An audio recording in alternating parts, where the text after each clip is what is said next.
बंगाल के दो टुकड़े हुए, एक बना ईस्ट बंगाल, एक बना वेस्ट बंगाल। वेस्ट बंगाल हमारे पास है, ईस्ट बंगाल आज की डेट में बांग्लादेश कहलाता है। और उस बांग्लादेश में दीपू को इसलिए मार दिया गया क्योंकि उसने ये कह दिया था सबका मालिक एक है, खुदा और भगवान एक है, सबका रास्ता अलग अलग है, लेकिन अंत में सबको एक ही जगह जाना है। इसी बात को उन्होंने कह दिया कि नहीं, ये तो गुस्ताखी हो गई है, इसलिए हम इसका सर्तन जुदा करेंगे। उसको पहले पीटा गया, इतना पीटा गया कि वो बेहोश हो गया, उसके बाद उसको जिंदा जला दिया गया। भारत में भी इस समय दीपू की फोटो शेयर की जा रही है, दीपू का वीडियो शेयर किया जा रहा है, लेकिन इस समस्या के मूल कारण और अस्थायी समाधान की बात नहीं हो रही है।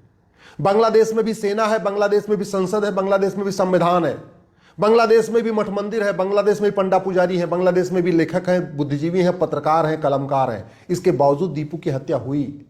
और भारत में आज भी इस हत्या के मूल कारण अस्थायी समाधान की बात नहीं हो रही है। बांग्लादेश में प्रधानमंत्री है, बांग्लादेश में राष्ट्रपति है, बांग्लादेश में भी मिसाइल है, बांग्लादेश में बम बारूद है, बांग्लादेश में भी एयरफोर्स है, नेवी है, आर्मी है, सब कुछ है। इसके बावजूद वहां पर प्रतिदिन हिंदुओं को प्रताड़ित किया जा रहा है। इसलिए मैं बार बार कह रहा हूं, इस समस्या के मूल कारण अस्थायी समाधान को समझना होगा। बातें करने से कुछ नहीं होगा, फोटो शेयर करने से कुछ नहीं होगा, जागो हिंदू जागो कहने से कुछ नहीं होगा। इस समस्या का अस्थायी समाधान करना होगा। भारत में आज भी इसके ऊपर चर्चा नहीं हो रही है। हमारे यहां से तो बढ़िया अमेरिका और कनाडा और ऑस्ट्रेलिया के सांसद जब कम से कम खुल के बोल तो रहे। हमारे यहां हुआ तो मतलब ये देखा जा रहा है कि अच्छा पार्टी का क्या स्टैंड है, पार्टी के स्टैंड के हिसाब से बात करेंगे। एक बात और याद रखिए, बांग्लादेश के हिंदू एक है फिर भी सेफ नहीं है, बांग्लादेश के हिंदू बटे नहीं है फिर भी कट रहे हैं। जानते हैं क्यों? क्योंकि वहां घट गए हैं। इसलिए मैं बार बार कहता हूं, घटेंगे तो कटेंगे, जब जब घटे तब तब कटे, जहां जहां घटे वहां वहां कटे, और जहां जहां आगे भी घटेंगे वहां वहां कटेंगे। और भारत में भी लगातार घट रहे हैं। 9 राज्यों में घट चुके हैं, 800 जिलों में से 200 जिलों में घट चुके हैं, 6000 तहसीलों में से 1500 तहसीलों में घट चुके हैं, बॉर्डर की 300 तहसीलों में घट चुके हैं। इस घटने को अगर नहीं रोका गया तो फिर वही होगा जो बांग्लादेश में दीपू के साथ हुआ है। क्योंकि बांग्लादेश भी हिंदुस्तान था, वो भी बंगाल था, बंगाल का हिस्सा हुआ करता था, वहां सारे त्योहार मनाए जाते। 51 शक्तिपीठों में से 5 शक्तिपीठ बांग्लादेश में ही है, इस्कॉन मंदिर है, सारे सब कुछ है जो भारत में है। इसके बावजूद भी दीपू को मारा गया। क्यों? क्योंकि वहां हिंदू घट गए। और ये देख लीजिए, पूरा एक ट्रेंड है पूरी दुनिया में, जहां जहां घटते हैं वहां वहां कटते हैं। अफगानिस्तान में घटे तो कटे, पाकिस्तान में घटे तो कटे, बांग्लादेश में घट रहे हैं तो कट रहे हैं। भारत में भी बहुत तेजी के साथ घट रहे हैं। घटने का सबसे बड़ा कारण है जनसंख्या विस्फोट। 90,000 बच्चे पर डे पैदा हो रहे हैं। मुझे समझ में नहीं आ रहा जनसंख्या नियंत्रण कानून क्यों नहीं बनाया जा रहा। ये 90,000 बच्चे, इसका मतलब साल में 3.25 करोड़ बच्चे, इसका मतलब 5 साल में लगभग 17 करोड़ बच्चे, ये भारत के ऊपर बर्डन क्रिएट हो रहे हैं, बर्डन। जनसंख्या नियंत्रण कानून नहीं बना तो भारत की बर्बादी निश्चित है। और एक बात याद रखिएगा, आज के नेता, अभिनेता, लेखक, बुद्धिजीवी, पत्रकार, कलमकार जिसकी आप जय जयकार कर रहे हैं, ये 25 साल के बाद आपके बच्चों को बचाने नहीं आएंगे, आपकी बहन बेटी को बचाने नहीं आएंगे, आपका मकान, दुकान, खेत खलिहान बचाने नहीं आएंगे। ये सबसे पहले भाग जाएंगे।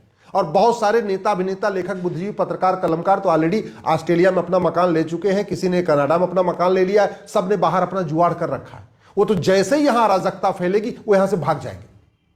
इसलिए मैं आपसे कह रहा हूं, दल गुलामी छोड़ दीजिए, जनसंख्या नियंत्रण कानून की मांग करिए।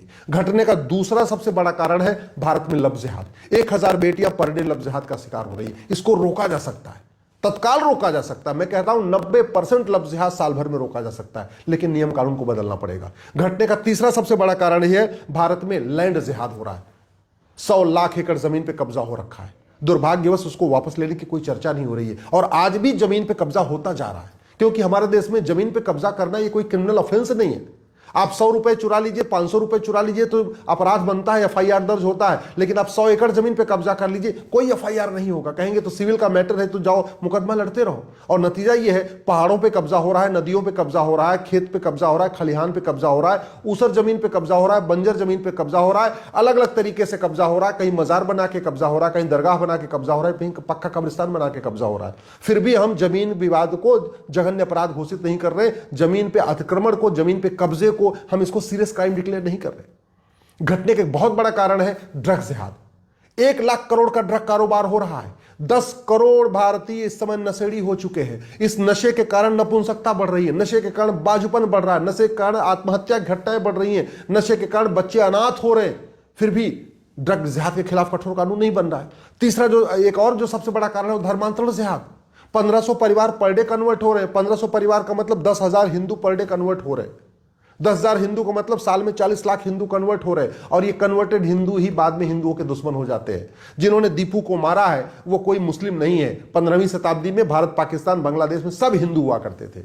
जिन लोगों ने दीपू को पीट पीट के मारा, जिंदा जलाया, वो भी कन्वर्टेड हिंदू ही हैं। बांग्लादेश में 99% मुस्लिम जो आज अपने आप को मुस्लिम कहते हैं वो कन्वर्टेड हिंदू हैं। पाकिस्तान के 99% मुस्लिम कन्वर्टेड हिंदू हैं। भारत के 99% मुस्लिम कन्वर्टेड हिंदू हैं। आज की डेट में जो हिंदुओं के दुश्मन बने हुए हैं, इसमें से कोई ब्राह्मण था, कोई क्षत्रिय था, कोई वैश्य था, कोई दलित था, कोई धोबी था, कोई नाई था, कोई कुम्हार था, कोई तेली था, कोई पटेल था, कोई जाट था, कोई गुजर था, सबके सब। इसके बावजूद कन्वर्जन को रोकने की चिंता नहीं हो रही। तो अगर लफ्ज जिहाद नहीं रुका, लैंड जिहाद नहीं रुका, ड्रग्स जिहाद नहीं रुका, घुसपैठ जिहाद नहीं रुका, धर्मांतरण जिहाद नहीं रुका, जनसंख्या जिहाद नहीं रुका, तो जो पाकिस्तान में हो रहा है, जो अफगानिस्तान में हो रहा है, जो बांग्लादेश में हो रहा है, कुछ साल के बाद भारत में भी हो रहा है। घुसपैठ जिहाद की चर्चा ही नहीं हो रही है। घुसपैठ का मूल कारण है घूसखोरी। घुसपैठिए आ रहे, फिर भी घुसपैठियों के खिलाफ कठोर कानून नहीं बन रहा है। जो घुसपैठियों की मदद कर रहे हैं उनके खिलाफ कठोर कानून नहीं बन रहा है। तो समाधान मैं आपको बताता हूं। समाधान यह है कि सबसे पहले भारत में लफ्ज जिहाद, लैंड जिहाद, ड्रग्स जिहाद, घुसपैठ जिहाद, धर्मांतरण जिहाद को राष्ट्र की सुरक्षा के लिए खतरा घोषित किया जाए। इस नेशनल सिक्योरिटी एक्ट को बदला जाए। दूसरा तरीका क्या है? दूसरा समाधान, भारत में लफ्ज जिहाद, लैंड जिहाद, ड्रग्स जिहाद, घुसपैठ जिहाद, धर्मांतरण जिहाद को अनलॉफुल एक्टिविटी डिक्लेयर किया जाए और इसके लिए ये यूएपीए को बदला जाए। तीसरा समाधान, भारतीय न्याय संहिता को तत्काल बदला जाए। इसमें एक चैप्टर जोड़ा जाए ऑफेंस रिलेटिंग टू लफ्ज जिहाद, एक चैप्टर जोड़ा जाए offence relating to land grabbing, एक चैप्टर जोड़ा जाए offence relating to drug smuggling, एक चैप्टर जोड़ा जाए ऑफेंस रिलेटिंग टू इन्फिल्ट्रेशन, एक चैप्टर जोड़ा जाए ऑफेंस रिलेटिंग टू कन्वर्जन। और लफ्ज जिहाद, लैंड जिहाद, ड्रग्स जिहाद, घुसपैठ जिहाद, धर्मांतरण जिहाद को ऑर्गेनाइज क्राइम डिक्लेयर किया जाए। इसको बाकायदा एक्ट ऑफ टेररिज्म डिक्लेयर किया जाए। इसको वेजिंग वॉर डिक्लेयर किया जाए। लफ्ज जिहाद, लैंड जिहाद, ड्रग्स जिहाद, घुसपैठ जिहाद, धर्मांतरण जिहाद को इसको भारत की संप्रभुता के लिए, भारत की एकता अखंडता के लिए खतरा घोषित किया जाए। हमारे पास कानून है, धाराएं हैं, लेकिन हमने उसको डिक्लेयर नहीं किया कि राष्ट्र की सुरक्षा के लिए क्या क्या खतरा है, देश की एकता अखंडता के लिए क्या क्या खतरा है, क्या क्या वेजिंग वॉर है, क्या क्या एक्ट ऑफ टेररिज्म, इसको हमने डिक्लेयर नहीं किया। अगर वास्तव में देश को बचाना है तो भारतीय साक्ष्य संहिता को बदलना पड़ेगा, नार्को पॉलीग्राफ ब्रेन मैपिंग कानून बनाना ही पड़ेगा। अगर भारत को बचाना है तो जो भारत में फर्जी डॉक्यूमेंट बन रहा है, फर्जी आधार, फर्जी राशन कार्ड, फर्जी ड्राइविंग लाइसेंस, फर्जी बर्थ सर्टिफिकेट, फर्जी वोटर आईडी, फर्जी डॉक्यूमेंट बनाने और फर्जी डॉक्यूमेंट बनवाने को जघन्य अपराध घोषित करना पड़ेगा। ये जो 5 करोड़ घुसपैठिए बैठे हैं, उन्होंने ऐसे ही किया है। पहले 2,000 रुपए देके अंदर आए 2,000 रुपए में 3,000 रुपए में डॉक्यूमेंट बनवाते गए। आज की डेट में 5-5, 6-6 डॉक्यूमेंट बना के बैठ गए हैं और अब तो बाकायदा जमीन भी खरीद रहे हैं। तहसील में जाके इतना भ्रष्टाचार है कि आराम से घुसपैठिए 2-2, 4-4 बिस्वा जमीन खरीद खरीद के भारत के पक्के नागरिक बनते जा रहे हैं।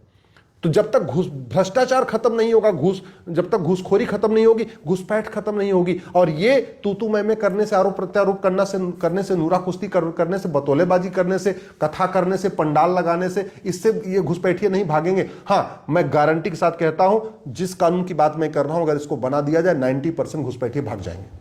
मैं गारंटी के साथ कहता हूं, जिस कानून की बात मैं कर रहा हूं, अगर बना दिया जाए 90% धर्मांतरण साल भर के अंदर रुक जाएगा।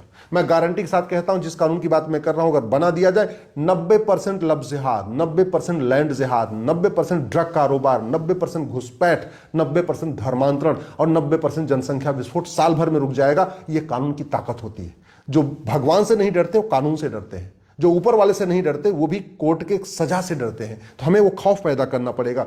भारत जो खोखला हो रहा है उसका मूल कारण है हमारा घटिया भ्रष्टाचार विरोधी कानून। दुनिया के कई देशों में भ्रष्टाचारियों को फांसी होती है, हमारे देश में ऐसा नहीं होती है। लफ्ज जिहाद, लैंड जिहाद, ड्रग्स जिहाद, घुसपैठ जिहाद, धर्मांतरण जिहाद की फंडिंग हो रही है हवाला के जरिए। जब तक ये घटिया कानून नहीं बदलेगा, हवाला कारोबार नहीं बंद होगा, हवाला कारोबार नहीं बंद होगा तो भारत सुरक्षित नहीं होगा। भारत में बहुत बड़ी पैमाने पे इनको बेनामी फंडिंग हो रही है, जो लफ्ज जिहाद करते हैं, लैंड जिहाद करते हैं, ड्रग्स जिहाद करते हैं, घुसपैठ जिहाद करते हैं, धर्मांतरण करते हैं। और वो इसलिए हो रहा है क्योंकि हमारा बेनामी ट्रांजैक्शन एक्ट महा घटिया है, महा सड़ा हुआ है, हमने इसको बदला नहीं है। भारत में जितने भी अवैध कारोबार चल रहे हैं, जो भारत में डेमोग्राफी बदलने के लिए सब कुछ हो रहा है, उसकी ब्लैक मनी से फंडिंग होती है। और वो इसलिए चल रहा है कि हमने ब्लैक मनी को जघन्य अपराध घोषित नहीं किया। भारत में आज तक किसी भी की भी कितना बड़ा अपराध किया और किसी की नागरिकता गई नहीं। क्यों? क्योंकि नेहरू जी का कानून ये घटिया महा सड़ा हुआ है और इस कानून को हमने आज तक नहीं बदला। भारत में अगर देश को बचाना है तो हमें यूनिफॉर्म पुलिस कोड लागू करना पड़ेगा। पूरब से पश्चिम, उत्तर से दक्षिण तक पुलिस का रवैया एक होना चाहिए। आज की डेट में यूपी की पुलिस तो बुलडोजर चलाती है, बाकी राज्यों की पुलिस बुलडोजर नहीं चला रही है। क्यों? क्योंकि पुलिस सत्ता के गुलाम है। 1861 का पुलिस एक्ट चल रहा है, तो एक पुलिस चार्टर लागू करना पड़ेगा, यूनिफॉर्म पुलिस कोड लागू करना पड़ेगा, तब देश सुरक्षित होगा। भारत को अगर सुरक्षित बनाना है, घुसपैठियों के मददगारों की 100% संपत्ति जब्त करने, नागरिकता खत्म करने और एक साल के अंदर आजीवन कारावास फांसी देने के लिए कानून बनाना पड़ेगा। तब घुसपैठिए भागेंगे, तब देश सुरक्षित होगा। भारत को सुरक्षित बनाना है, ये एनडीपीएस एक्ट को बदलना पड़ेगा। ड्रग स्मगलर्स का narco polygraph brain mapping test करने, 100% संपत्ति जब्त करने और साल भर के अंदर फांसी देने के लिए कानून बनाना पड़ेगा। तब ड्रग स्मगलिंग रुकेगी, तब भारत रुकेगा। और जो सबसे बड़ा खतरा हुआ, जो 2010 में कांग्रेस ने कानून बनाया था, एफसीआरए, इसी एफसीआरए के जरिए विदेशों से फंडिंग हो रही है। तो जब तक ये कानून खत्म नहीं होगा तब तक फंडिंग नहीं रुकेगी। फंडिंग नहीं रुकेगी तो लब जिहाद, लैंड जिहाद, ड्रग जिहाद, घुसपैठ जिहाद, धर्मांतरण जिहाद नहीं रुकेगा। आप लिख के रख लीजिए। इसलिए मैं बार बार कहता हूं, कांग्रेस को कोसने से देश का भला नहीं होगा, कांग्रेस के द्वारा बनाए गए कानूनों को खत्म करने से देश का भला होगा। इसलिए दल गुलामी छोड़िए, पार्टियों की गुलामी छोड़िए, नेताओं की जय जयकार छोड़िए। अगर अपने बच्चों की चिंता है, अपने बेटी और बहू की चिंता है, अपने खेत खलिहान की चिंता है, अपने मकान दुकान की चिंता है, तो इन घटिया कानूनों को बदलने की मांग करिए। और अभी नहीं बदला तो याद रखिए, जो अफगानिस्तान में हो रहा है, जो पाकिस्तान में हो रहा है, जो बांग्लादेश में हो रहा है, 25 साल के बाद वो सब कुछ हिंदुस्तान में भी होगा।